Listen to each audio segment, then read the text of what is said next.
I'm Richard Porter. I'm Jonny Smith. And this is Smith and Sniff, a podcast in which two friends talk about cars, and this week, LS swaps. We need to start this one with an apology because the last episode didn't appear on Apple Podcasts for 3 days. Shocking. And looking at the data, it seems like probably more than half of our listeners listen to it through Apple Podcasts. More than half? Yeah. Hang on, we're going to be thrown out the charts. Yeah, we are. Normally, not to boast, but normally a new episode of Smith and Sniff goes straight in at number one. That sounds quite boastful, actually. Yeah, it does.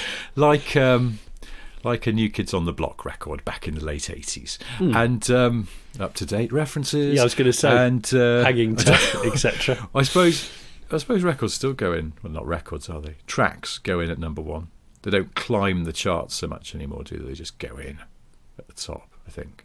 No, but yeah, that's anyway, right. And we haven't collaborated with anyone, so we possibly won't be in the top Smith five. and Sniff times someone else. But normally we would go straight in at the top of the UK automotive chart, and also quite often at the top of the UK leisure chart, bizarrely. And this week, the new episode is bumping around at sort of number 11. Last I looked, it's lower than earlier episodes, if that makes sense. And it's because it didn't appear on Apple Podcasts. So I just wanted to say sorry for that. It was completely out of our hands. We did nothing different.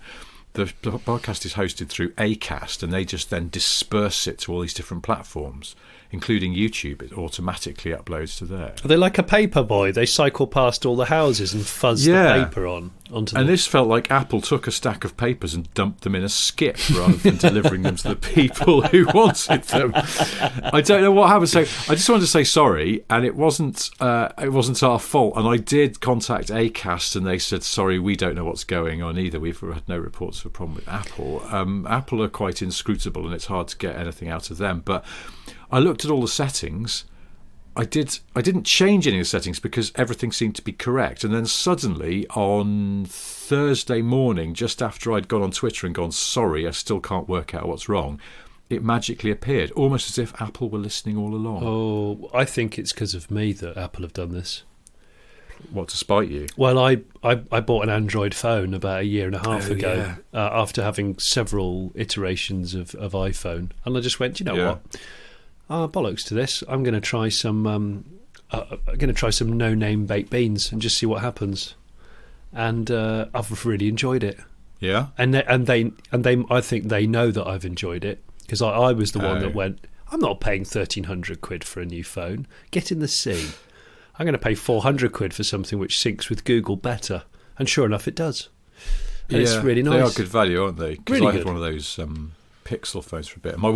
When I got it, my wife went, "Oh no!" My wife did that. One of those people. You're going to be one of those people who deliberately doesn't have an iPhone. And I was like, "No, I won't." But then I did find myself going, "It's actually really good, you know."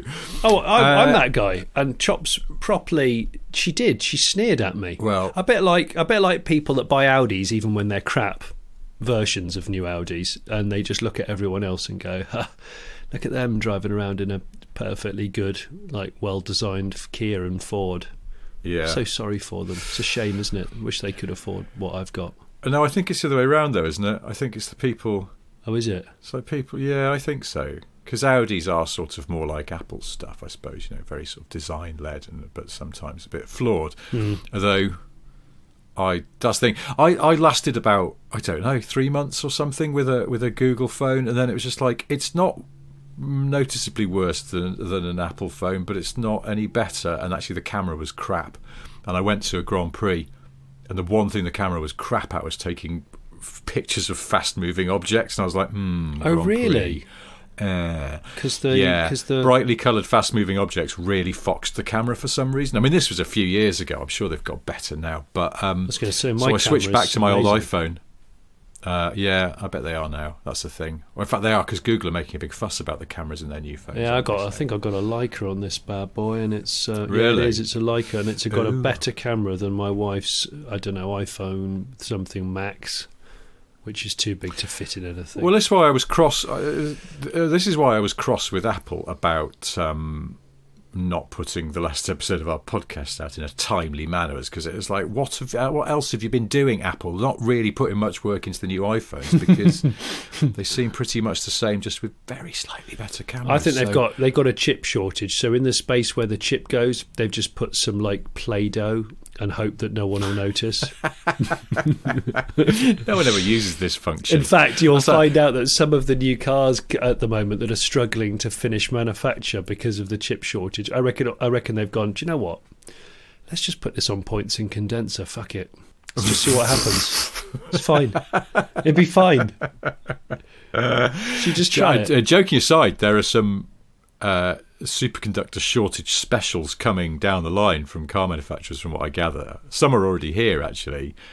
I mean, case in point, if you were to buy a Land Rover Discovery Sports now, there's this new urban edition, and it's sort of quite confusing spec-wise, because it seems like it's pretty much the same spec as the next model up. Okay. But it's cheaper. You know, what's going on there? And obviously it's a bit of a unit shifter. They've just kind of, go on, let's give it a G up. Bit of a unit shift. It sounds like someone hurrying through the dance floor of a nightclub on a busy night. It hasn't got TFT dials, and it hasn't got memory seats and things like that. And I think these are all things where they've gone, we could save a few superconductors there. That's a great idea. As many electrical things. And Fords are doing, I think, Fiestas and Pumas and stuff. If you go and buy one, they will knock some money off if you take a model that hasn't got some of the standard features that it should have. They're building them now without, because it's either that or idle the factory, and that's a very expensive thing to do. They might be better than the more technologically advanced ones. I think they could be a better thing. Do you know what? Yes. I agree. I think you're probably right. You know that 9/11 that I came to the Late Break Show live in last week? That, because it was the inverted commas base model, didn't have a lot of fuckassery on it. It didn't have lane departure warning and blind spot warning and all this other stuff. It was, it did have tech on it, but it had useful tech that's actually really nice, like wireless CarPlay and stuff like that. But it didn't have a lot of driver assistance stuff. That's the future, though. Quite nice. That's the future, isn't it? Isn't it sort of? Isn't it a breath of fresh air to just not have too many techno hounds in the car? I'm wondering if there is. I think on that side of things. Do you know? Yeah, I don't know. I actually, I looked at our old email address a couple of days ago, and we've had some letters, obviously electric email letters, mostly about bump start sagas. And some of them have really tickled me, because I seem to have had a couple of interesting bump start situations that I've mentioned in previous casts. Some guy called Ashley Rogers. He's put, this is good. The title is Reversed Solo Bump Start with a Triple Pike. He's just put, after delivering an exhaust manifold to a bloke I'd sold it to online, my car wouldn't start. I was parked on the up track of a hill, nothing behind me. So I put it in reverse, rolled backwards till I built up some speed, dropped the clutch, and it came into life. It was the proudest moment of my life. I was expecting him to say it just suddenly reared up and basically landed on its roof, and I wrote my own car off. Because I've had to do a reverse. It was terrifying. I've had to do a reverse bump start in my Dodge before when it was left over winter, and the clutch rusted onto the flywheel. So the only way to kind of do it is to pretty much just start it with your foot flat on the throttle and for it to shock it off. And on high choke, a 6.3 has a little bit of twist in it, and I had to be quite careful because I was in a tight spot. But I managed it. Did manage it. Oh, fair enough. Yeah. We had a few messages about bump starting to the new email address as well. But we also had. Do you remember we were talking about foodstuffs that accidentally get left to rot in cars? Oh yeah. We had a message from someone called James Martin, not the chef, I presume, He probably has left stuff to rot in his car before. Well, because he likes cars and he's often got food about his person. Well, he drove too hard. To separate the two. He drove really hard back from the early morning farmers market with his fresh produce. Ah, right. And I don't know, a lemon rolled under the seat. Of his vintage Maserati or whatever. Yeah, exactly. Yeah. Well, James Martin, not the chef, sent us a message entitled Cabin Explosion. Oh. He said, your tangerine story reminded me of something that happened one evening 10 years ago. I was on a regular long drive back from Glasgow to York on the A1 in my company insignia when in the pitch black of the cabin there was an almighty explosion. What? No flames, just a massive bang. My ears were ringing and my eyes were stinging, and there was an acidic chemical vapour in the air. My dashboard was lit up like a Christmas tree, and my assumption was an airbag had malfunctioned and deployed. I pulled over to the hard shoulder, shut the car down and had a look around, but couldn't find anything apart from a sticky substance across the dashboard and windscreen. What? A bit shaken, I drove on another 20 minutes to my parents' house, and my dad went out to the car with his 1,000-candle-power torch to investigate. Dad torch. Dads have the best torches. 5 minutes later, brandishing an exploded litre bottle of fresh orange juice that I immediately recognised as the bottle I couldn't find after getting home from Tesco several months earlier.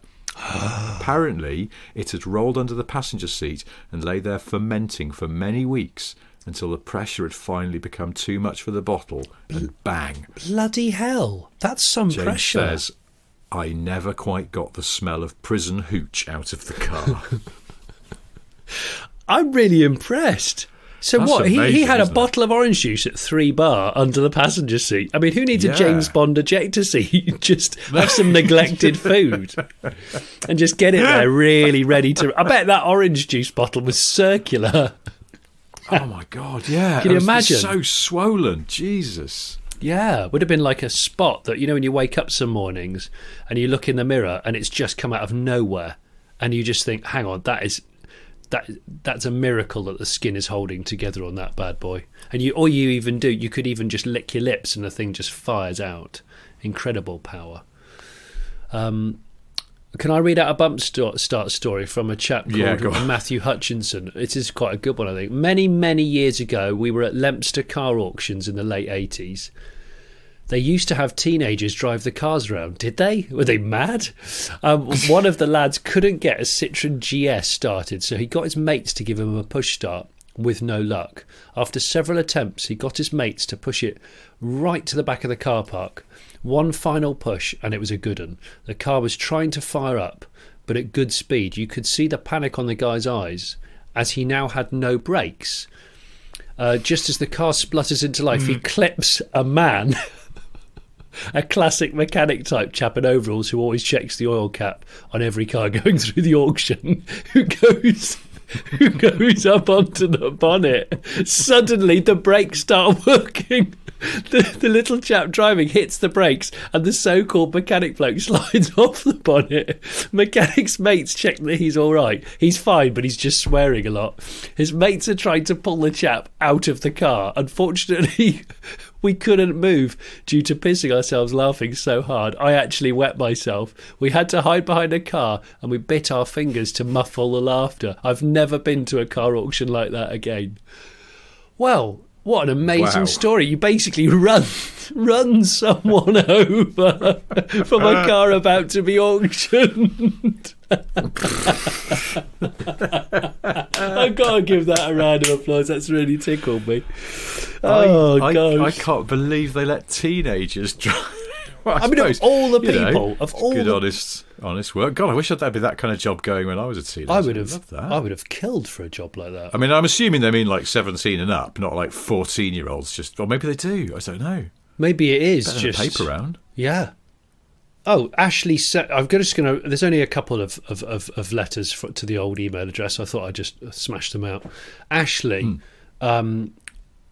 chaps, short story regarding car prices. My mum wanted a new Mini, so she went to trade in her old one recently, and Mini offered her 9.5 grand. We Buy Any Car took it for 13, and then it was on Cinch, who they partner with, for 15.5k 1 week later. Utter madness. Regards, Ashley. Well, now interesting. that's interesting. After we mentioned We Buy Any Car, other services are available. Motorway, that's the new one, isn't it? But we're not endorsing any of these. But no, we're not. We did mention it because a car trader had told me that they're offering sometimes some pretty giddy money for stuff in the current crazy car market. I thought I'll just find out what they would give me for my cars, and it wasn't quite as like woohoo as I thought it might be. They're probably about $5,000 off. Is this the Porsche? The Porsche would be worth, yeah. Okay, so not quite as ecstatic as you would have liked to have been. Yeah, so that's fine. But it was good to know. It was good to do the research. They didn't mistake the 911 for a Works GT car or something, then? No, but what it did do, and I presume this is their way. You know how, like, sometimes insurance companies, particularly back when hot hatches were a liability, and insurance companies would deliberately quote like $100,000 for a yearly premium just because they wanted you to go away. Yes, and I presume that We Buy Any Car maybe in some circumstances do the exact opposite. They super lowball you to get your to go away because when I asked them what they'd give me for my Defender, purely out of interest, and bearing in mind, it's a last-of-the-line Defender heritage, they are quite sought after, and when they come up for sale, they do seem to go for some pretty strong money. We Buy Any Car offered me £150 for it. What? Yeah. I know. They offered you £150 for the last edition Land Rover. What's going on up there? Have they got a chimp that's just spinning a roulette wheel? What's going on? They've got to pull the chimp off and get not like that, and then get another chimp in because he's too tired now and he's doing some silly things that could really affect the business. No, I just oh my gosh, 150 notes. That's just for like that, but that is them just going. Go on, go away. We don't want that. It's too much aggro because it's a bit of a weird car. It's not. It's not. We can't. I think it's their data. Maybe their database or the algorithms just aren't working for it, and they just go. The Al Gorilla. Yeah, it's Alan Gorilla. He's the guy that he's the head valuer of We Buy Any Car. It's better than that because just yesterday. I got an email from them entitled "Uh-oh, your valuation of £150 is expiring," and there's a little animated egg timer on the email as if to say, "Oh God, shit! I can't believe I forgot to let you give me £150 for this Did you extremely sought after car." Please tell me screen grabbed it. Did you screen grab it? I didn't. I will. Maybe I'll put it on the. Please, or screen record it. That's just so hilarious. Yeah, it's as if I was. Yeah. I was just mulling whether to ask them if they could go to 155. So that's weird. I don't know if anyone has any inside information on that, but I presume that's the whole point because there's not a Land Rover, even frigging rotten bits of metal poking out of a bog with a Land Rover chassis. You'd sell a door. You'd sell £150. You'd sell the door for more than that. I mean, that's amazing. Yeah. It's a bit strange. Well, it's not. I think it's just they don't want the aggro of dealing with a slightly off-beam car that's, they just want sort of mainstream-ish stuff, don't they? To punt through idiots or whatever. Like I've said before, yeah. I'd buy any car. Well, you do, don't you? If the money's right, I would buy any car. Of course, I would. On that note, that barn find Integrale that you found on eBay the other day, did you have a little? Did you really? Were you sort of tempted? I went and sat at a larger screen and zoomed in heavily on the A-pillars, the scuttle, and the roof because it said, "Cars surprisingly solid, apart from the roof, which needs attention." And you're like, you don't say. Like the roof looks like it's kitchen roll that's been in the wash in your pocket that someone has sprayed red.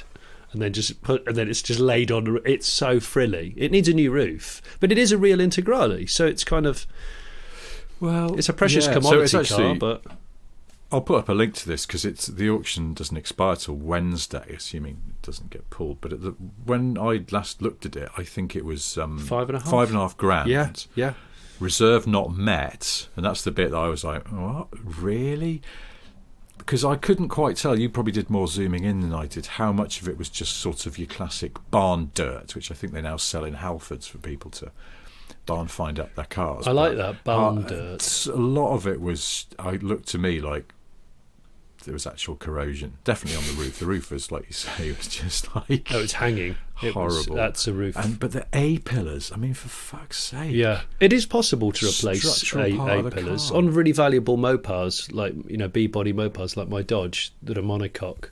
The roof pillars are quite notorious, especially the C-pillars. They're notorious for rotting through. So there are people that do roof transplants, but obviously the car has to be good enough to warrant the amount of effort, because you've got to do quite careful surgery. Serious. Yeah, that's like having a hand transplant. It just feels like, yeah, is it going to work properly afterwards the way that you'd hope, or you'd have to have a lot of physio on your car to make sure it's okay. Yeah, on a monocoque car, it feels wrong. I just feel like, I'm sure it is fine, but I just reshell the fucker, which you can. Yeah. You can. I don't know if you can get complete shells, but Stellantis will now sell you certainly Integrale body panels, if not the entire underhull and a monocoque. I think Stellantis should be. They should mention this more often in their literature, their promo. Maybe in their flyers that they put next to the motorway when you're at... Yeah, they tie to lampposts next to traffic lights. And it would just be... here we go. Based in your face. Buy the new Corsa E. Oh, by the way, we make... Integrale Scuttle. Integrale Scuttle crew, where are you? And go, we're over here for me. I am here. Integrale Scuttle crew. And they'll go, cool, you're over there. How many have you rotting made? Rotting through on the A-pillars. Rotting crew, where are you? We're over here, guys. It's Lancia, an old Fiat, sort of pre-1989 Fiat. Yeah, we're over here. But what, like I said to you when you sent me that Integrale, it's an 8-valve. Yeah. So in the sort of general ladder of desirability, it's lower rung. It's still a lovely car. I mean, it's a weapon. But a nice one of those 8-valve Integrales is what, 25 grand you could get one for, I think, for a fairly decent one. In fact, I found that sort of all right looking one which had a worryingly brief description, but was still, it looked all right, 8-valve Integrale in Germany, and it was 19 and a bit grand. So that's totally the car that I would buy on foreign shores, totally. Yeah, well, because they're all left-hand drive anyway. They're all left anyway, and you'd find one that's probably led probably a calmer climate of life. Yeah, it's totally the car. There's bound to be a territory where they're not as desirable.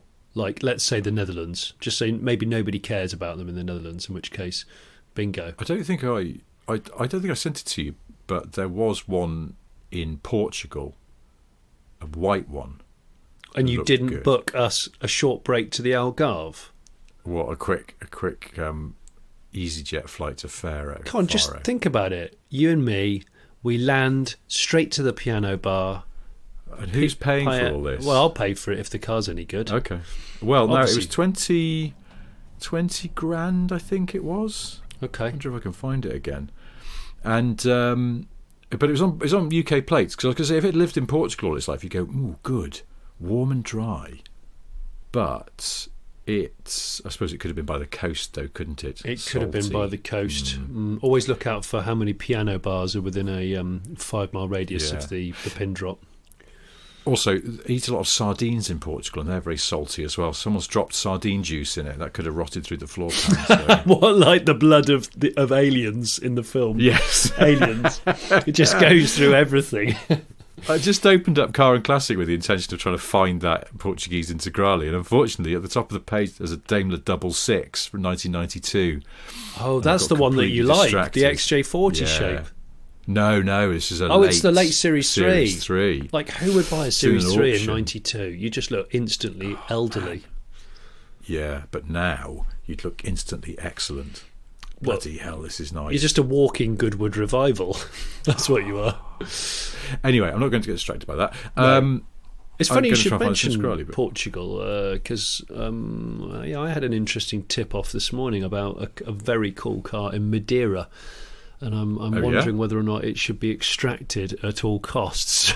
Second podcast in a row we've mentioned Madeira. What a strange coincidence. It's a very rare factory development car that got sold privately. Yeah. Are you allowed to say what it is? Well, I don't want to go into too many details, but it's a car that's close to my heart, and possibly might have passed my driving test in one, or like learnt to drive in one, and it's quite an amazing story behind it, which I might tell if I can. How does it end up in Madeira? Well, quite, Richard, quite. It's all about. It's off of second home.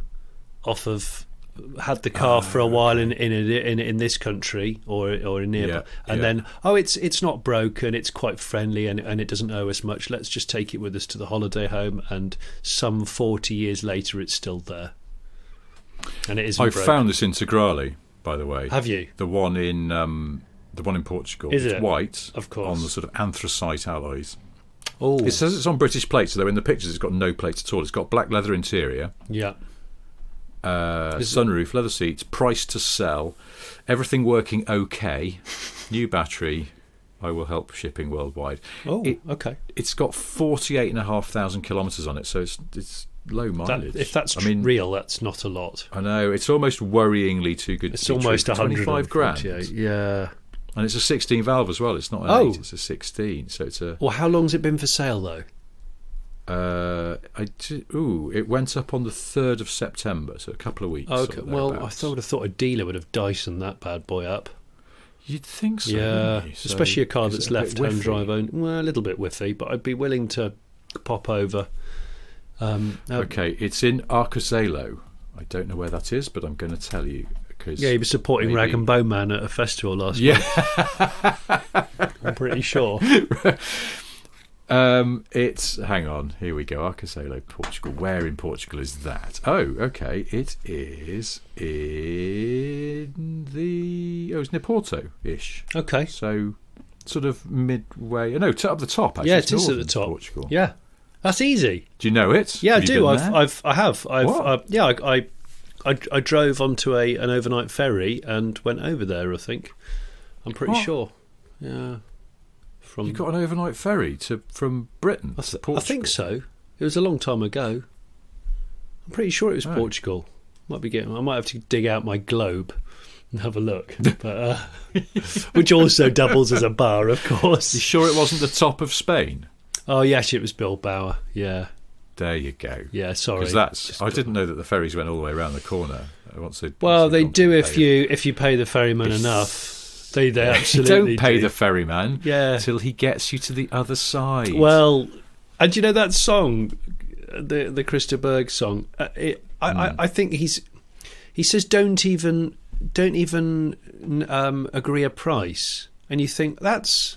I mean, money-saving expert Martin Lewis would be tutting on him. He'd just be going, "What do you mean?" He'd be furious. You agree like a cheaper rate, and then obviously, unless one or two of the people within the deal do something awry, that's it. That's the rate. It's like a fixed rate mortgage. You stick or twist. That's what it's all about. Don't dick around with a ferryman. Seriously. This sounds more like advice from Martin Lewis's hated nemesis, Lewis Martin, who's always giving deliberately bad financial advice and lives across the road from Martin Lewis. Well, and then leaves all his lights on when he goes out just to wind him up.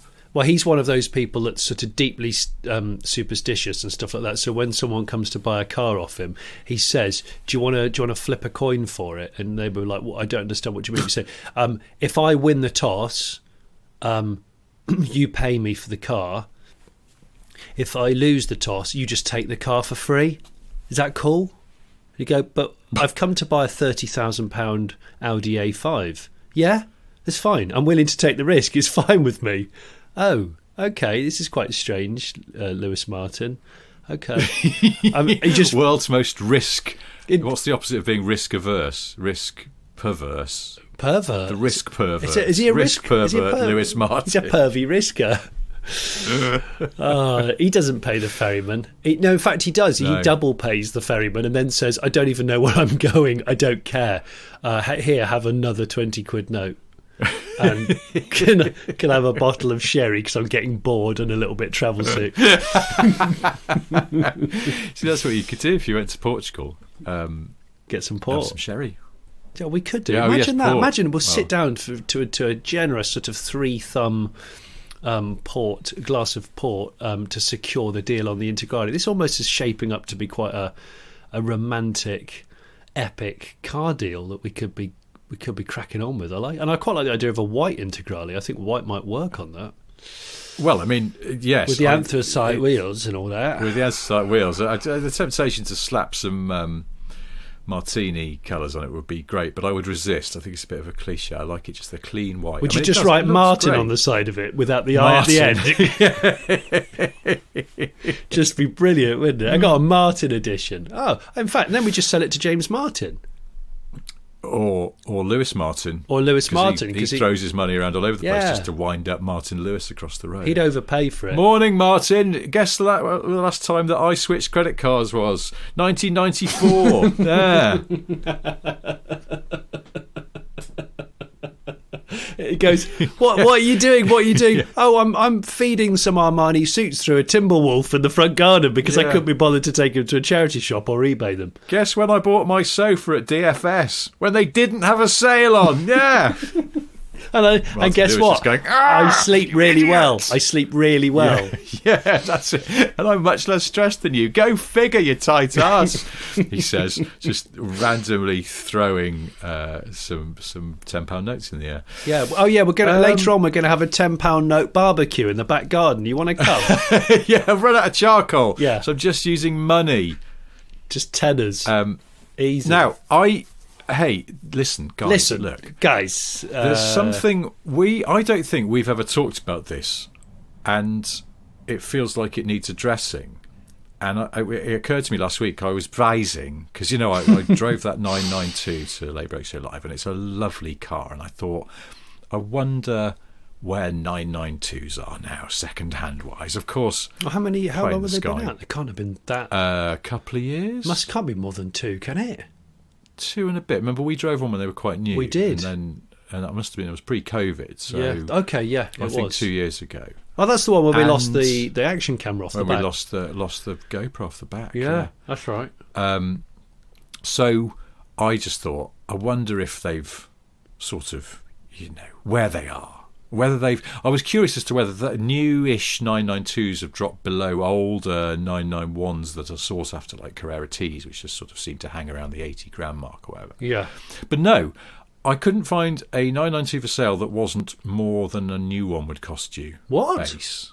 Well, because obviously the second-hand ones have got a lot of options on them, but even so, it just feels like in this mad world of car prices at the moment. But what struck me, and this is what I wanted to talk to you about, what struck me is how many Porsche 992s for sale at the moment have fucking privacy glass on them. Oh. Why do you want privacy glass on a 2-door coupe? It doesn't work, does it? Gash. I mean, honestly, it's just the most awful looking thing. And there's loads. Go onto the Porsche website and just do a search for 992s in their approved use scheme. You'd have to park it near a driving range and then claim on insurance that it needs new side glass.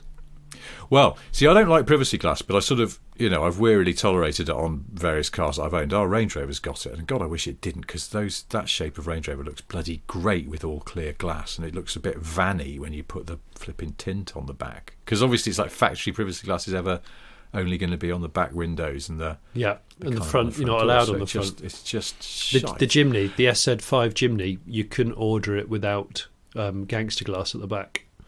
Yeah. It's just annoying. It's just part of the package, which is annoying. But I kind of you tolerate it because you go, well, what's the alternative? Yeah, like you say, just, oh shit, I left it on a firing range and some people have shot the windows out. I better have new ones, Mr. Insurance Man. But TV's Chris Monkey Harris hates privacy glass so much that he did have all the back glass replaced on his BMW M2. Oh, he did, didn't he? That must have cost a lot of money.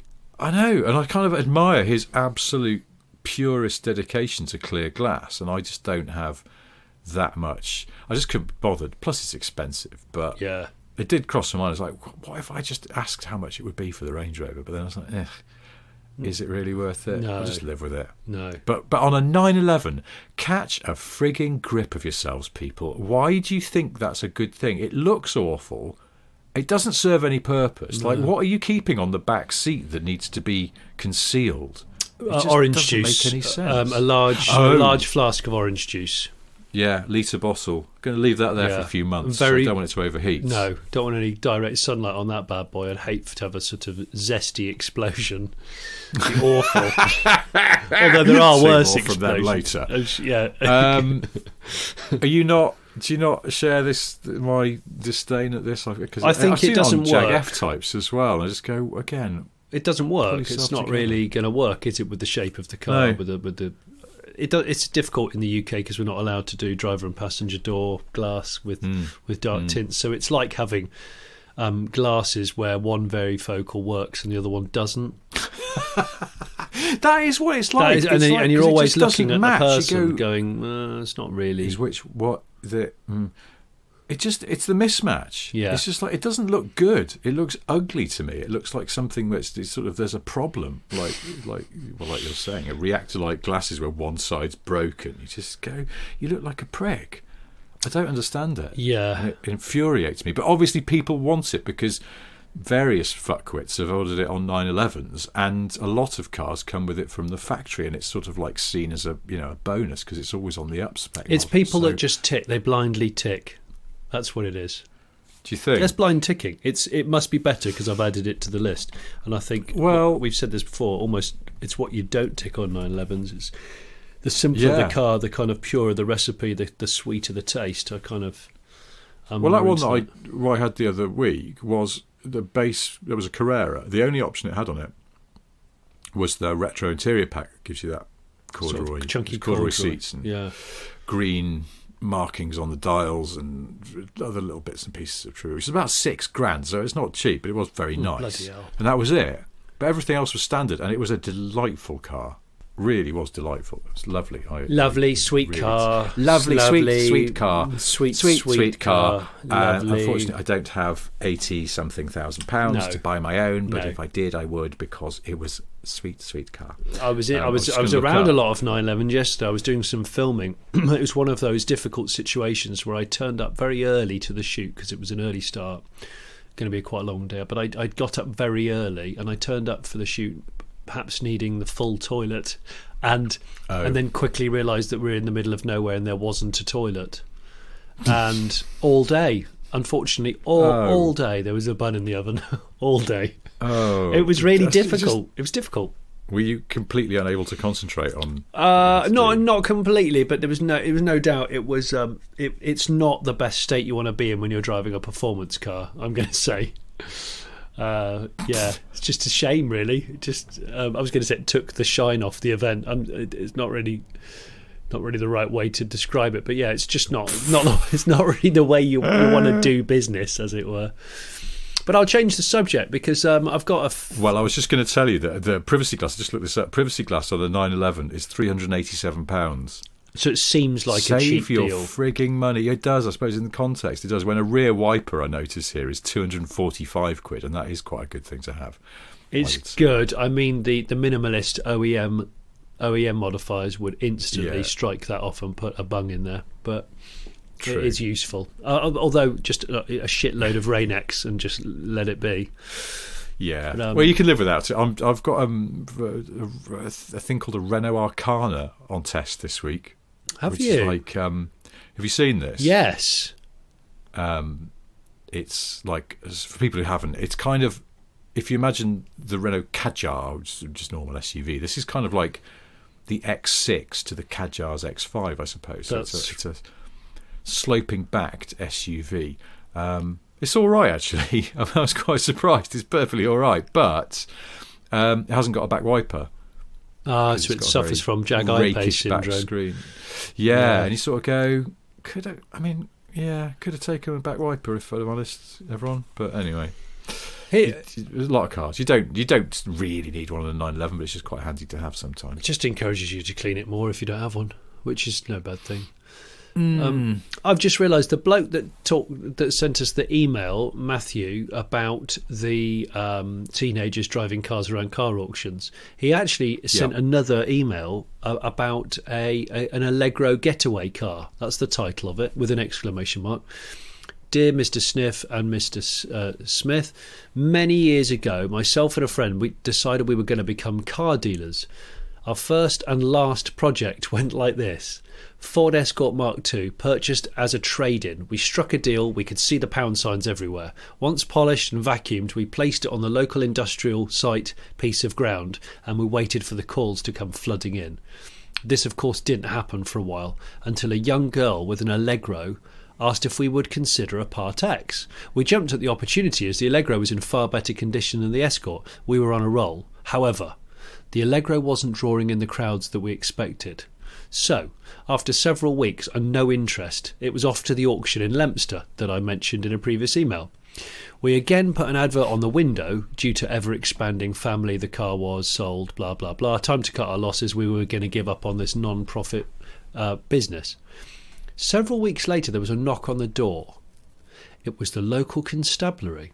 How can I help you, sir? Are you the owner of a white Allegro? I was, but it was sold at the auction. Can we see proof of this? Absolutely. As I had the paperwork, it was the late 80s. I still had it to hand. They noted it down and were about to leave. Can I just ask why? Yes, the chap that purchased the Allegro used it as a getaway car in a bank robbery. I kid you not. I admired the chap for actually purchasing a car in an honest fashion and also using an Allegro in a real bank robbery. Oh my God. I know. Amazing. Is that the world's first Allegro used in a bank robbery? I bet there are many. I suppose we'll never know.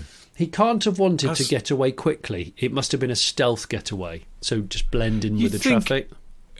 If your moral compass permits you to rob a bank, you think you'd probably just steal a car as well, wouldn't you? Yeah, I'm wondering whether he's eating into his profit margin there. Yeah, he very much is. Oh, yeah. He didn't think it through, did he? Because he should have, in the middle of the night, taken a car and then just done it all in one night. Car's freshly stolen, but people don't know yet because they're asleep. Do the bank over. Oh, no, because the bank's shut. Maybe he needed it to be open in order to hold up cashiers. I don't know. I'm not a thief. I don't think these things through. Bloody hell. Well, I mean, I think in a way you've proven it's very unlikely that you would be a bank robber because you clearly haven't got any kind of sense of how to rob a bank. Are there any other? Well, if any listeners have got any other pathetic robbery stories or maybe terrible getaway car stories, please, we welcome those and other letters. The email address is. What is it, Richard? I was waiting for this. I was like, does he know? Can he remember? No. It's hello@smithandsniff.com. Yeah. Smith and Sniff, all in words, no ampersands, just Smith and Sniff written out. That's the way the you would one. That's it. normally do it, but without spaces, obviously. Probably over-explaining that. Yeah. Yes, do feel free to drop us a line. At hello, which I should read out some messages from patrons as well, because after all they've sort of paid for it, and we've had quite a lot of messages. Which we should on that side of things. Called James Stevens on the Patreon, who says, "Hi Jonny and Richard, just been listening to the podcast on my way into work and had a thought about which engine Roland Giff from Fine Young Cannibals would be." This was the thing we were talking about last week. Yes, we couldn't quite decide because of his where's Harry.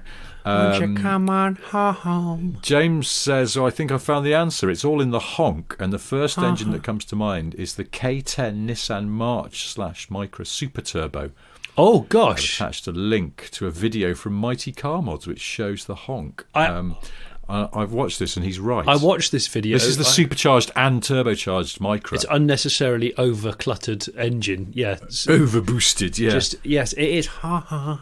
We're sorry. Won't you come on? We're worried. Yeah, that's brilliant. That's a very good one. That. In fact, I listened to. It was on the radio this morning. A song by Heart, "How Do I Get You Alone," which we did talk about when we talk about exhaust note or engine note vocals. And I'm trying to remember what we decided that one was, because it was very high and it held its note for some time with strength. I think it was Japanese. Yeah, I can't remember, but she's got a remarkable set of lungs. Yeah, talky. I think we agreed she's got a talky voice. It's got a lot of low down pull to it. There's a guy called Tom Goodwin wrote to us and said that he just listened to the podcast where we talked about Spiker. Yes, and he confirms Victor Muller. was the guy in charge of Spiker. That's right. But he also says the Spiker in question, like the one that you had at the live show, was built in Bedworth, just outside Coventry, by a company called Coventry Metalcraft, formerly CPP, Coventry Prototype Panels. I do remember In fact, the vast that. majority of all Spikers were produced here, including the vehicles built as stunt/hero cars for Basic Instinct 2. Hey? Yeah. But there's Spikers in Basic Instinct. God, I'll have to watch that. I've never seen Basic Instinct 2. In fact, I'll be honest, I don't remember there being a Basic Instinct 2. No, was it still Michael Douglas with the deep V on in the nightclub? I think that's it. Maybe sequels have to up the ante. They'd made the V even deeper. So you could did he die? No, he didn't die, did he? In that film, in the first might have died. I mean, he was. Alert. No, I don't think he did. What was the gap between Instinct 1 and Instinct 2? If it was like, I don't know, good 5 years or something. It must have been at least. So Douglas was about 110 by that point. So a deep 2006. What?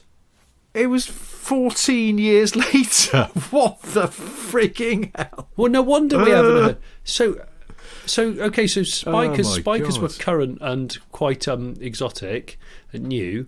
Who was in it? Sharon wasn't in it. Douglas wasn't in it. Was she in it? No, she was in it. Charlotte Rampling, David Thewlis was in it, and David Morrissey. What? All the good Davids. I have to watch it just for Spiker content. Totally irrelevant to the fact there could be a skin. Right, I'm on the Wikipedia page for it, which is where I'm getting. Yes. It's right. Critical response. Oh my God, it's incredible. The first line says on Rotten Tomatoes, the film has an approval rating of 6%. 6? It was that bad. With an average rating of 3.02 out of 10. It was that bad, and it had Sharon Stone in it. The site's critical consensus reads, unable to match the suspense and titillation of its predecessor, Basic Instinct 2 boasts a plot so ludicrous and predictable, it borders on so bad it's good. Wow, I think... should we watch this? We should watch this. Well, now, here's an interesting thing. It also says on Wikipedia, BBC film critic Mark Kermode was one of the few critics to give it a positive review. Oh. Roger Ebert called it god-awful, but not boring.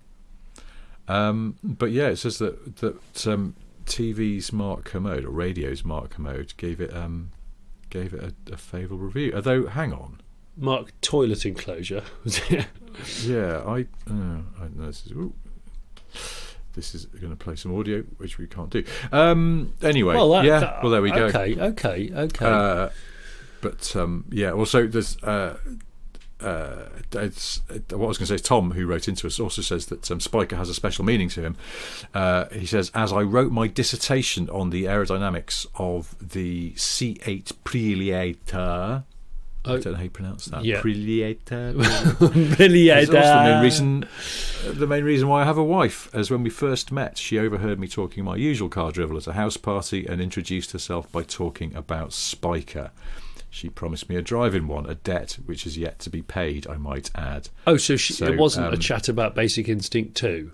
No, he was chatting about cars, and she, because as well. So the bit of there's a bit of Tom's message I didn't read out, which he said his father-in-law John Jelly used to be the general manager of Metalcraft and was responsible for managing all of the Spiker builds. So yeah, that Spiker brought Tom and his wife together.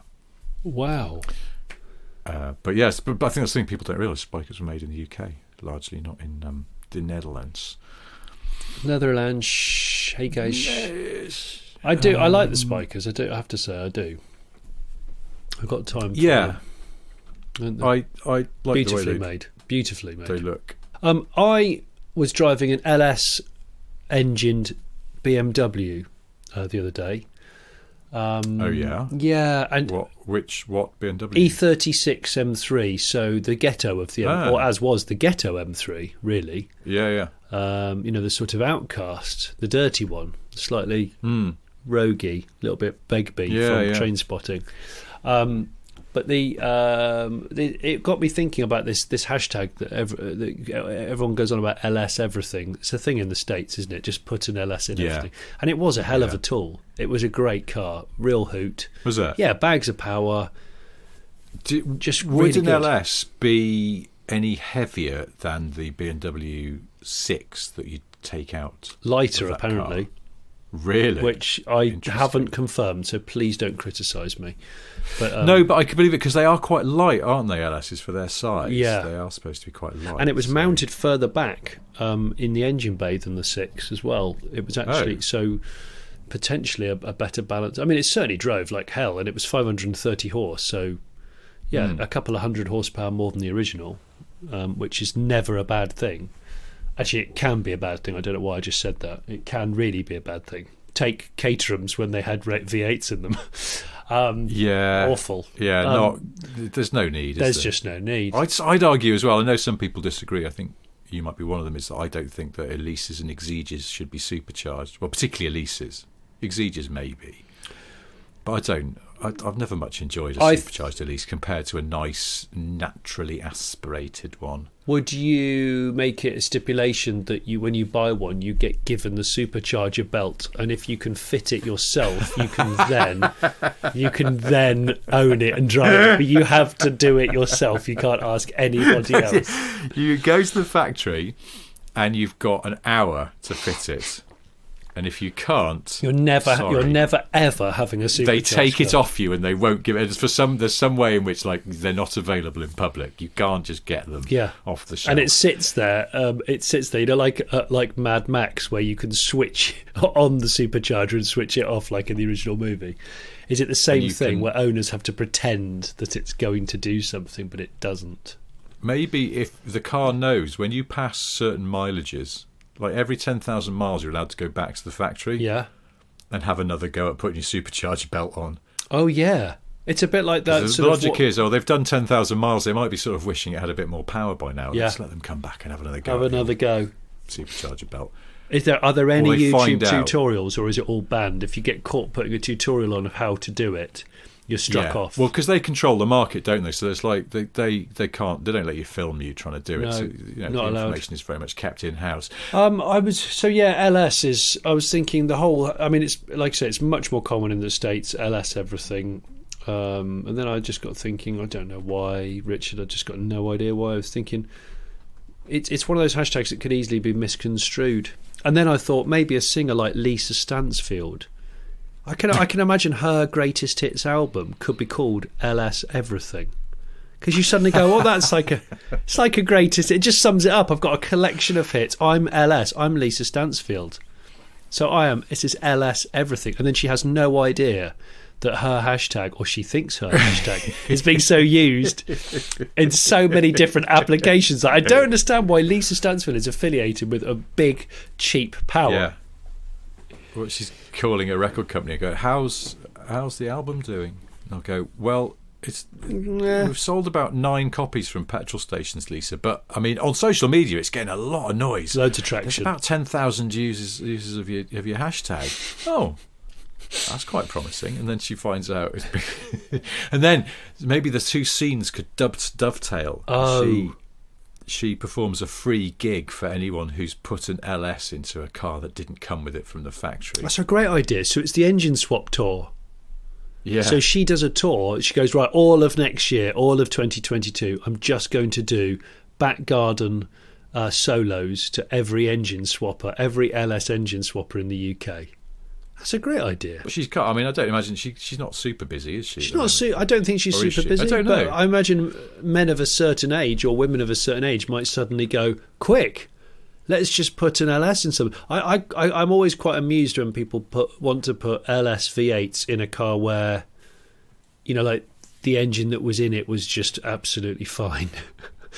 Absolutely fine. And in the instance of this M3, I know an M3 straight 6 is a fantastic engine, but I believe this car had a blown engine and they were at a value where a rebuild of the engine was the same as the car. So you were like, well, that kind of figures. But other times you just go, ooh. Like when people put LS engines in the back of a 911. No need. And I just go, I'm sorry, but that's so much work for something that's just very, very awkward. Isn't it? It's like putting your shoes on backwards. You can do it. I know you can do it. It's just really difficult, probably painful, and it's just silly.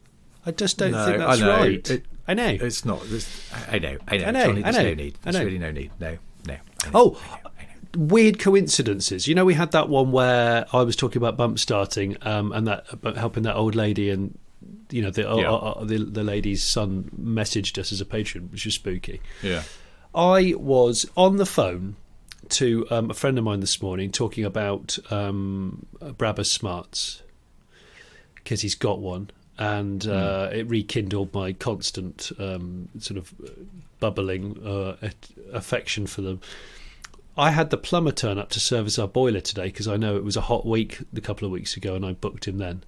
And he hadn't heard the conversation, okay? He hadn't heard the conversation. He turned up just as I was finishing the call, and mid doing the boiler, we were talking about a car, some car, I can't remember. Oh, about the price of second-hand cars going crazy. And he said, "Yeah, I sold my car recently. I think I just did it because the prices were high, and my house needs a new roof." And he had a really immaculate, smart coupe roadster. Oh. I went, "That's weird. I've just finished talking to someone about a smart roadster." And then it turns out that he's actually a bit of a you know, a handy car person. Before that he had a Porsche 944, which he put sills on, and before that he had a 928, which he said he would definitely have again, but he bought them when nobody really wanted them, and he can't believe the prices of them right now. Yeah, and he's had one of those very questionable kit cars. Was it called a Nova SS? With gull-wing doors, and it had a 2-litre Pinto engine, and he said he went through it and made it absolutely immaculate and sold it to a man in Germany. He came all the way over from near the Nürburgring to buy it. And it did make me imagine. Can you imagine that on the Nürburgring? I mean, like, can you imagine trying to drive that back across Europe? Good God. And just getting it wrong on the Nürburgring. It's not like how much is the Armco going to cost me by the metre. It's just how much glass fibre confetti there is everywhere in the trees. Jesus Christ. I can't imagine anything worse. A car that's been built by an amateur you've never met. Yeah. It's just... no. Would you rather LS everything or Bobtail everything?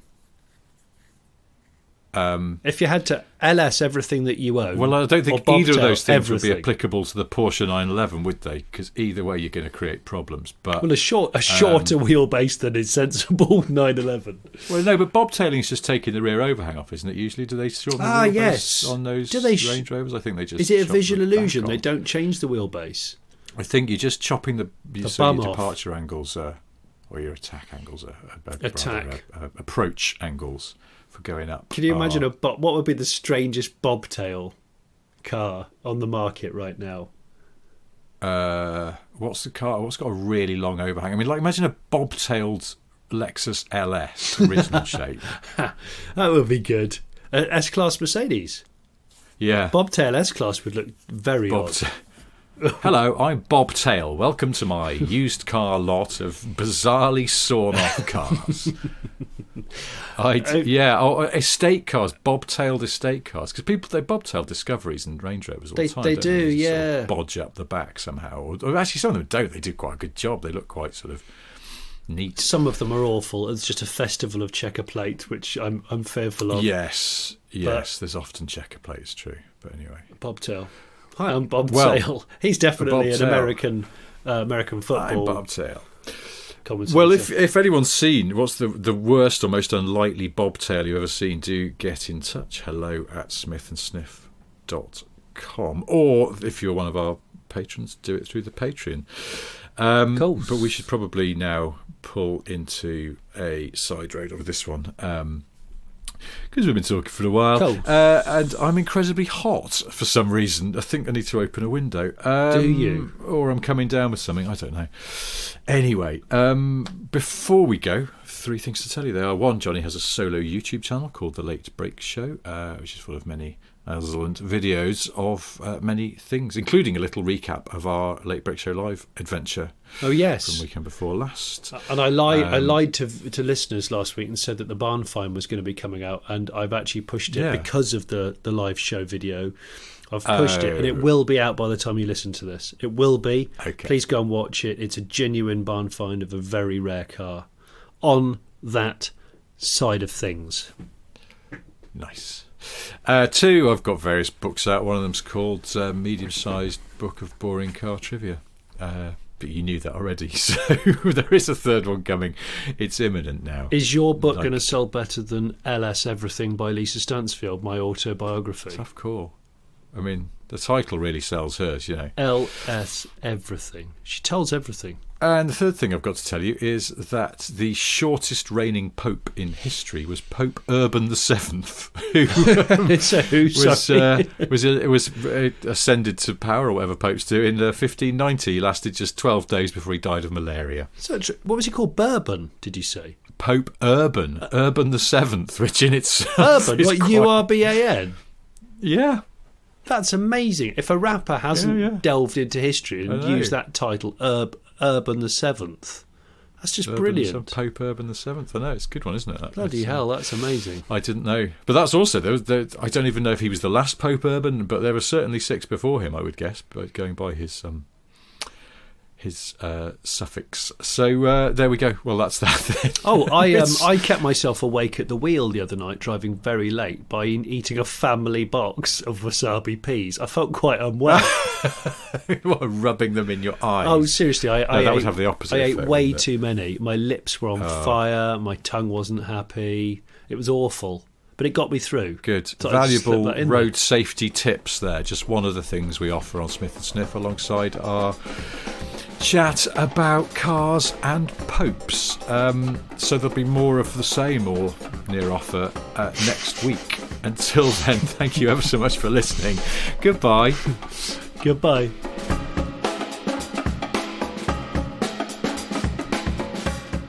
Can you download this on Facebook Marketplace? It's a platform we should investigate, but with really out of focus photos of the podcast and some poorly written description.